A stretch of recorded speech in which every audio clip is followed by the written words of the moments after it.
Entonces el carcelero los sacó y les dijo: Señores, ¿qué debo hacer para ser salvo? Ellos le dijeron: Cree en el Señor Jesucristo y serás salvo tú y toda tu casa. Y le hablaron la palabra del Señor a él y a todos los que estaban en su casa. Este es el pastor Alan Rodríguez de la iglesia Fuente de Vida en Ciudad Colón, San José, Costa Rica. Esperamos que seas bendecido por esta palabra.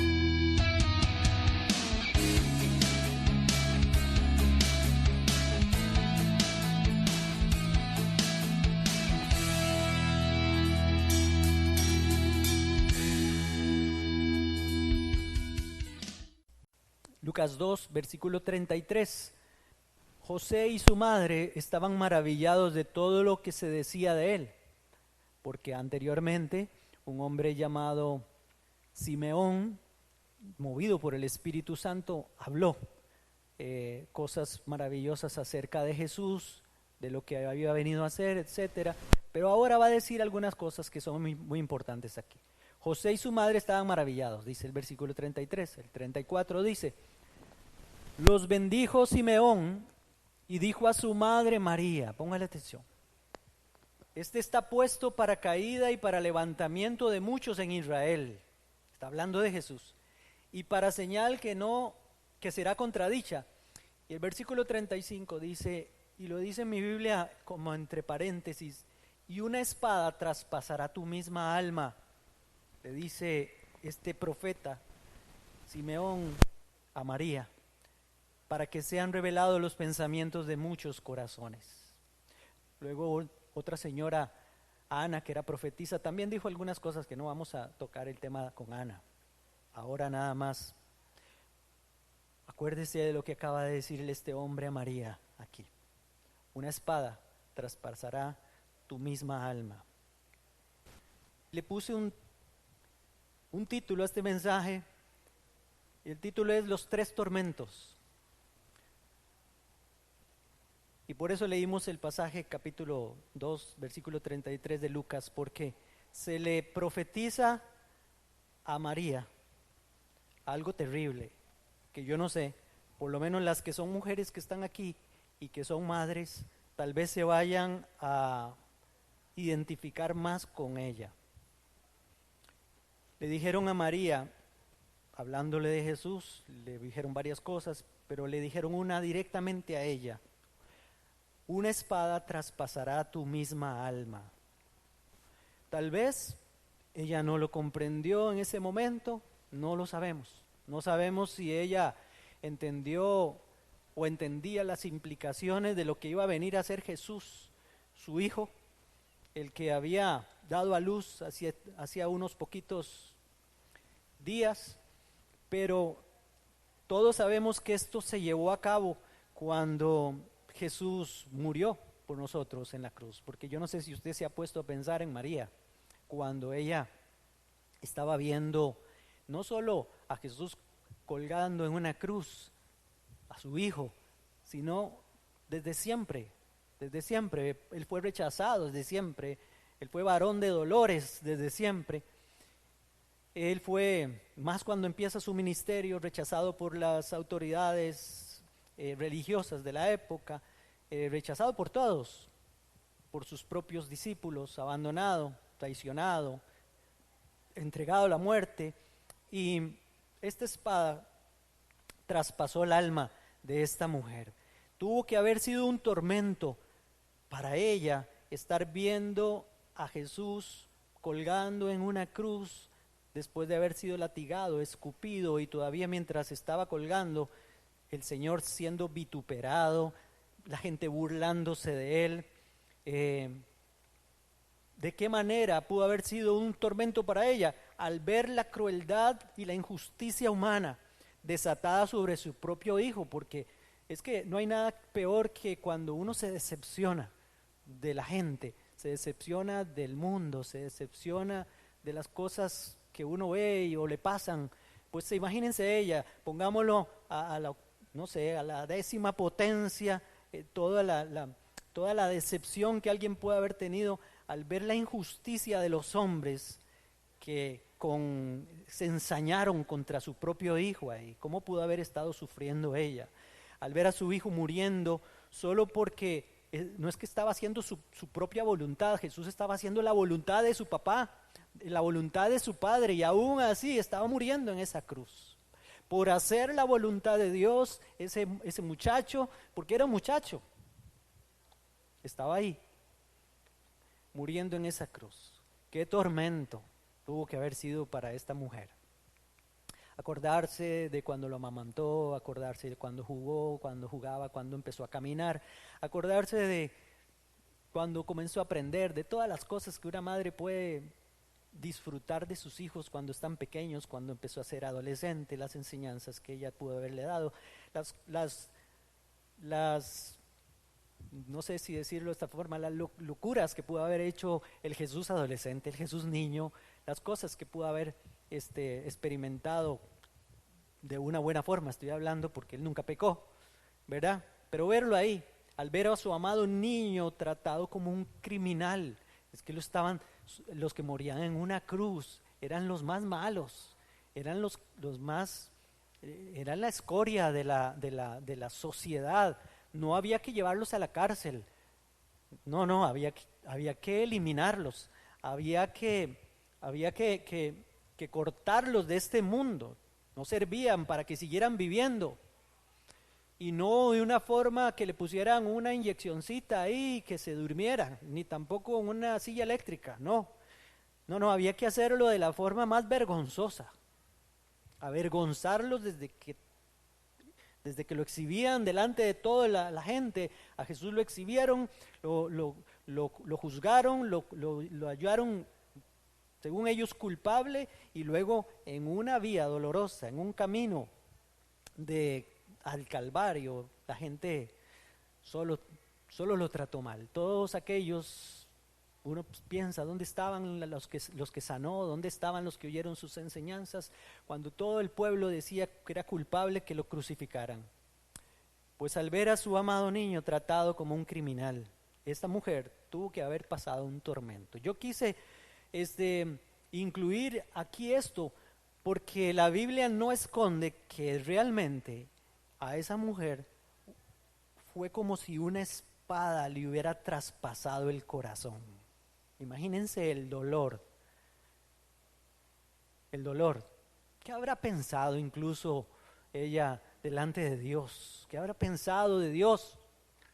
¿Por qué estás permitiendo que mi hijo muera de esta forma? ¿Por qué así? No sé, pudo haber pasado. Pues ese es el primer tormento. Luego tenemos otro tormento, y es el tormento del Padre. Estoy hablando del Padre Celestial. En 2 Corintios capítulo 5, versículo 21, dice que al que no conoció pecado, está hablando de Jesús, por nosotros lo hizo pecado para que nosotros fuésemos hechos justicia de Dios en él. Este versículo en Reina Valera del 60 a veces es un poco confuso de entender, porque se traduce de la forma más literal posible, pero hay otras versiones que son más parafraseadas para que las podamos entender un poco mejor, y les voy a leer la traducción en lenguaje actual, que dice: Cristo nunca pecó, pero Dios lo trató como si hubiera pecado. Jesús nunca pecó, pero Dios Padre lo trató como si hubiera pecado, para declararnos inocentes por medio de Cristo. Yo quiero corregir en este versículo, en esta traducción aquí, si le puede decir traducción, que Jesús nunca nos declaró inocentes, nos justificó. Justificar es declararnos libres de culpa, pero inocentes nunca llegaremos a ser, sino libres de culpa, porque la culpa siempre va a estar ahí. Es lo más grande de esto, es eso, de que aún siendo culpables, Cristo murió por nosotros. Luego tenemos otra versión, que es la Nueva Versión Internacional, que dice de esta forma: la muerte de Cristo se trata al que no conoció pecado, alguno, dice, por nosotros Dios lo trató como pecador, para que en Él, en Cristo, recibiéramos la justicia de Dios. Y este entonces es el segundo tormento, el tormento de un padre. El tormento de un padre, porque la muerte de Cristo se trata de eso, se trata de juicio, se trata de descargar la ira de un Dios santo sobre el pecador. El pecador somos todos nosotros, pero como Él se hizo pecado por nosotros, se puso en nuestro lugar, el Padre lo trató como a un pecador, porque decía la palabra que la paga del pecado es la muerte. Y como Él se hizo cargo del pecado, tenía que sufrir muerte. Entonces el tormento del Padre fue por tener que ejecutar al pecador, o sea, a nosotros, en la persona de su Hijo Jesús. ¡Qué tormento! Estar castigando a su propio Hijo. ¿Quién de nosotros haría eso? ¿Cuesta castigar a los hijos cuando hacen cosas malas, sí o no? ¿Sí? Ahora imagínense ustedes a un hijo que nunca hizo nada malo, que solamente se sujetó a su papá, a su padre, ya sea en su condición de Dios o en su condición de hombre, como haya sido, en su condición de Dios hombre, solo fue obediente, pero Él lo castigó, y entonces el padre tuvo que sufrir al ejecutar el juicio de un pecador en la persona de su hijo. Qué tormento pudo haber sido eso. Por tener que tratar a su hijo, no solamente, era su hijo, pero ahora lo está tratando como a un pecador, o sea, tiene que tratarlo como a un pecador en la cruz. Merecía el castigo de un pecador, pero él como persona no merecía ese castigo. Jesús no merecía ese castigo, pero el Padre tiene que hacerlo, tiene que llevarlo a cabo. Qué tormento para el Padre. Varias razones más podemos sacar aquí. Y ahora quiero pasar al otro tormento, que fue el que tal vez me inspiró más a pensar en este asunto, el tormento del Hijo. Y entonces, si usted tiene su Biblia y puede abrirla en el Salmo 22, vamos a leer el Salmo 22, porque el Salmo 22 es uno de los salmos escrito más o menos unos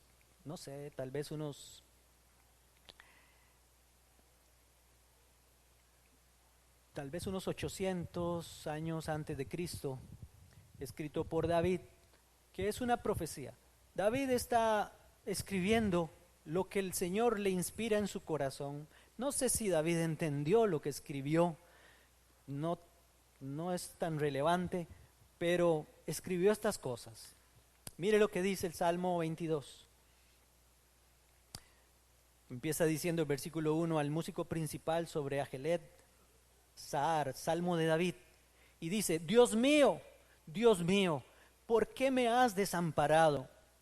¿Por qué estás tan lejos de mi salvación y de las palabras de mi clamor? Dios mío, clamo de día y no respondes, y de noche y no hay para mí reposo. Pero tú eres santo, tú que habitas entre las alabanzas de Israel. En ti esperaron nuestros padres, esperaron y tú los libraste. Clamaron a ti y fueron librados, confiaron en ti y no fueron avergonzados.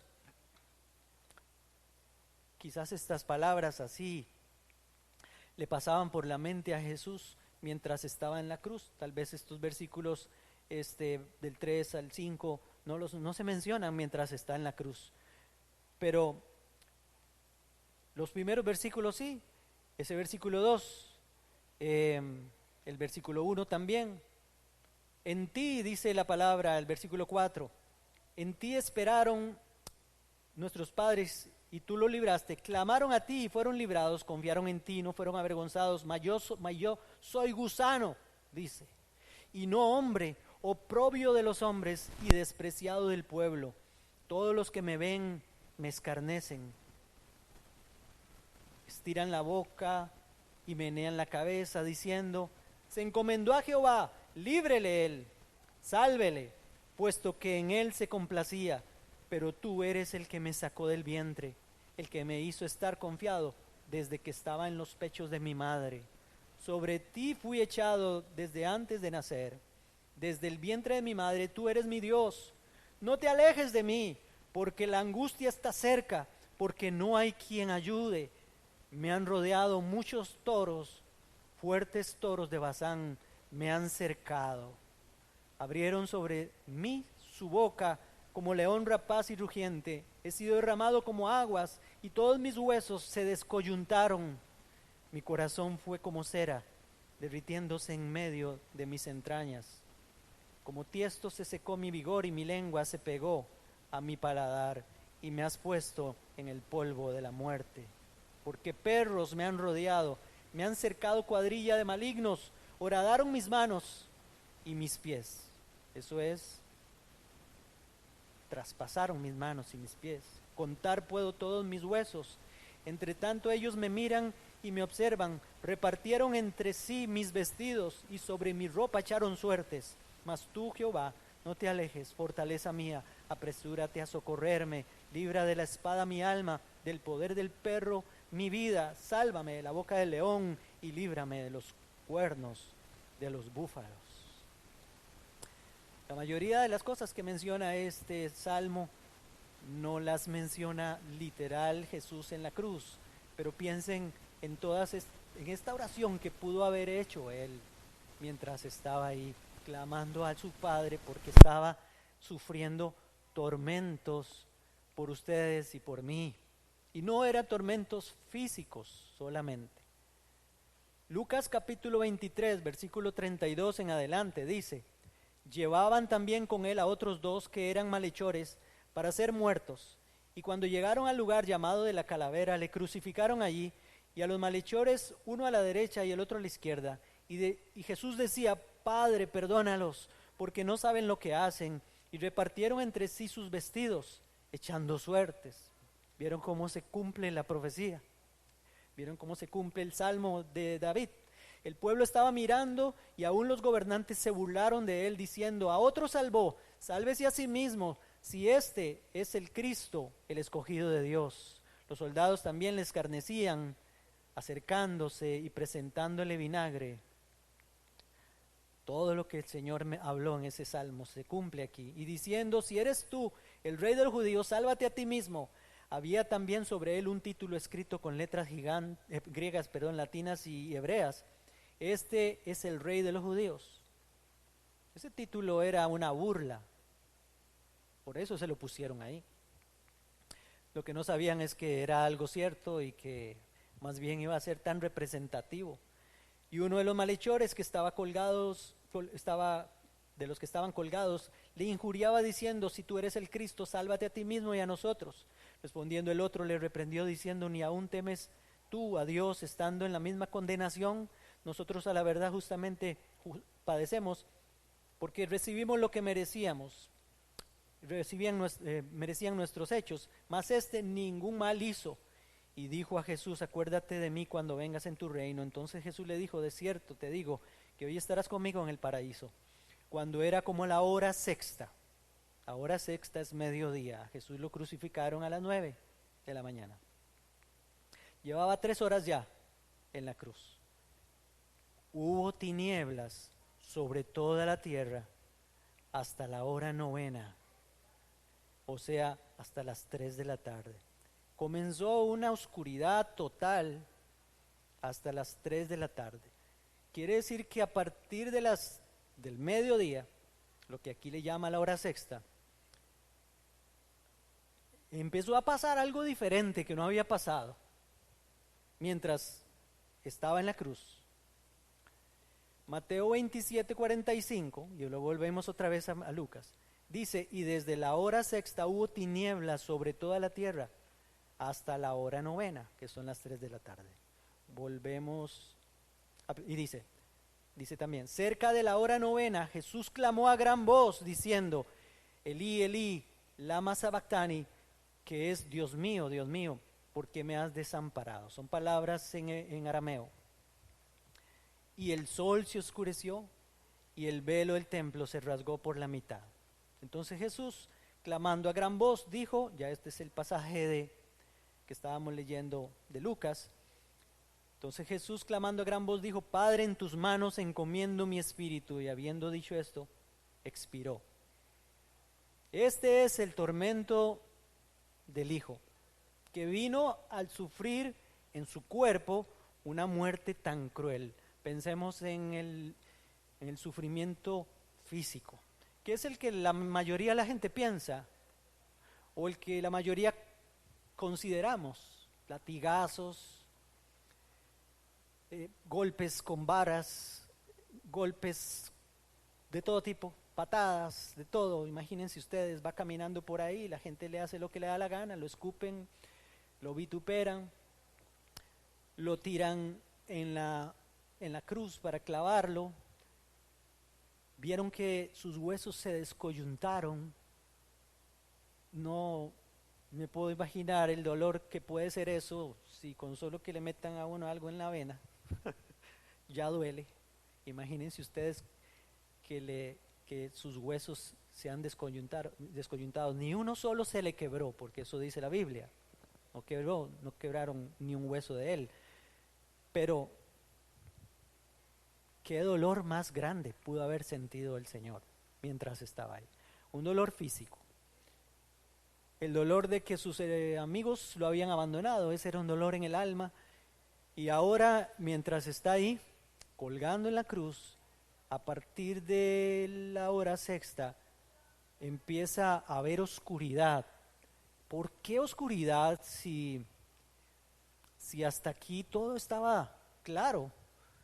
Porque aquel que es la luz del mundo, porque aquel que es la luz de todas las cosas, esa luz se estaba apagando, porque esa luz se estaba convirtiendo en oscuridad, en tinieblas. La oscuridad no existe, lo que existe es ausencia de luz.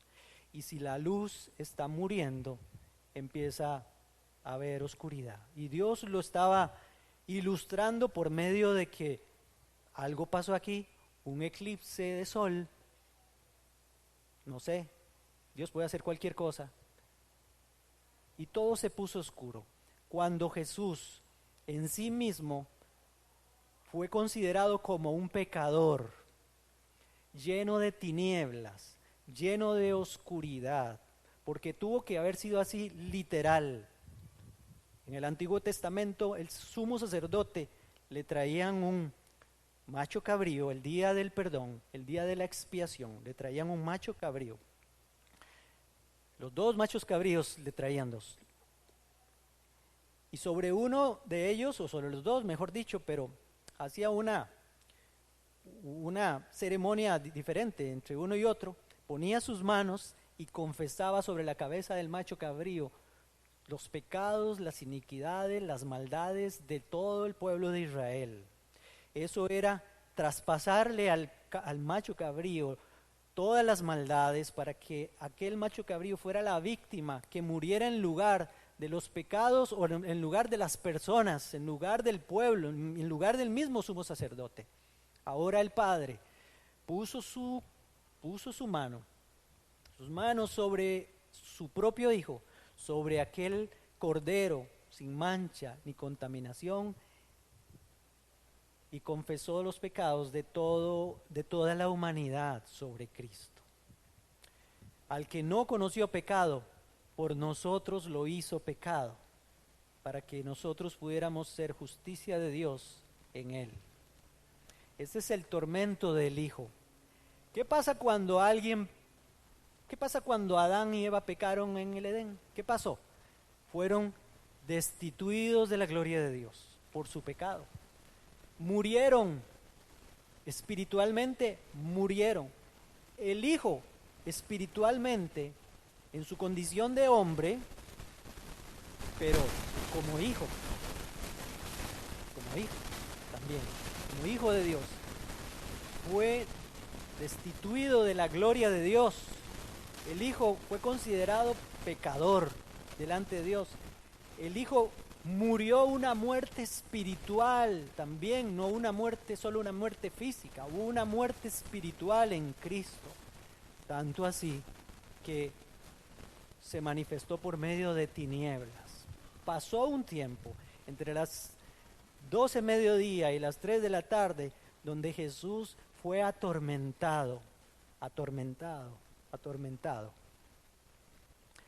¿Qué clase de tormentos pudo haber pasado? Ni ustedes ni yo podemos imaginarnos. Pero uno que siempre había estado en perfecta comunión con su Padre, que nunca había pecado, que no conocía ni siquiera lo que es haberle fallado a Dios de un tiempo determinado a otro, ahora está destituido de la gloria de Dios y pasando el castigo que ustedes y yo merecemos. Pero en algún momento, cuando se cumplió eso que era necesario, no solamente que muriera una muerte espiritual, sino que también sufriera el tormento del infierno. ¿Qué creen ustedes que pudo haber pasado? Esos tormentos que dice él, me rodearon perros, toros de Basán, me están rodeando. ¿Qué cosas pudo haber experimentado el Señor en ese momento? Pero luego, después de que pasa esa situación, entonces sufre la muerte suya, sufre la muerte mía, la muerte espiritual suya, la muerte espiritual mía, el infierno suyo y el infierno mío. Entonces ahora sí, el Padre puede continuar con la comunión con el Hijo. Por eso termina el Hijo diciendo, después de que dijo, Padre, ¿por qué me has desamparado? Fue desamparado. El Padre, uno de sus tormentos fue volverle la espalda a su Hijo en la cruz. Si nosotros a veces cuando clamamos a Dios y el Señor no nos responde porque me duele una muela, nos sentimos mal o porque tengo un problema, etcétera, no sé qué cosas ahí. Nos sentimos mal. Ahora imagínense este Hijo de Dios que está pasando los momentos más difíciles de su vida y el Padre tenga que darle la espalda porque es pecado, porque es considerado como un pecador. Incluso entonces yo pienso en Jesús teniendo sentimientos de abandono. Él lo dijo, me desamparaste, me estás desamparando, Padre. Y el Padre tener que desampararlo. Esos son los tormentos que nosotros a veces no consideramos. Pero al final, cuando se acaba ese tormento, ya puede decir el Hijo, Padre, otra vez, ya no dijo Dios mío, ahora dice, Padre, en tus manos encomiendo mi espíritu. Y Jesús muere por nosotros. Por eso pudo salir del infierno, porque no había ya pecados, ni culpa de pecados sobre él, de por sí que nunca había pecado. Pero necesitaba entrar al imperio de la muerte, necesitaba llegar ahí, a ese ámbito espiritual de la muerte, para poder levantarse entre los muertos, con la autoridad sobre la muerte, vencer a la muerte al resucitar de los muertos, para tener ahora autoridad sobre la muerte, porque el que tenía el imperio de la muerte, dice Hebreos 2:14, era el diablo. Y le quitó su autoridad sobre la muerte. Y ahora Jesús reina sobre la muerte. Por eso es que ustedes y yo ya no sufrimos muerte. Podemos sufrir una muerte física, pero no hay muerte espiritual y no hay muerte eterna para nosotros, porque Jesús ya fue atormentado por nosotros. El Padre fue atormentado por nosotros. E incluso esa mujer, bendita mujer, la mamá de Jesús, fue atormentada también, como ser humano, pero fue atormentada mientras veía a su hijo pasar esa situación tan difícil. 3 personas fueron atormentadas y entre ellas María. ¿Despreciaremos nosotros, esa es la pregunta, el tormento de Dios en nuestro lugar? Jesús en la cruz sufrió esa muerte física, pero también sufrió una muerte espiritual y también sufrió los tormentos que no nos imaginamos nosotros, para poder decir, consumado es. Padre, en tus manos encomiendo mi espíritu.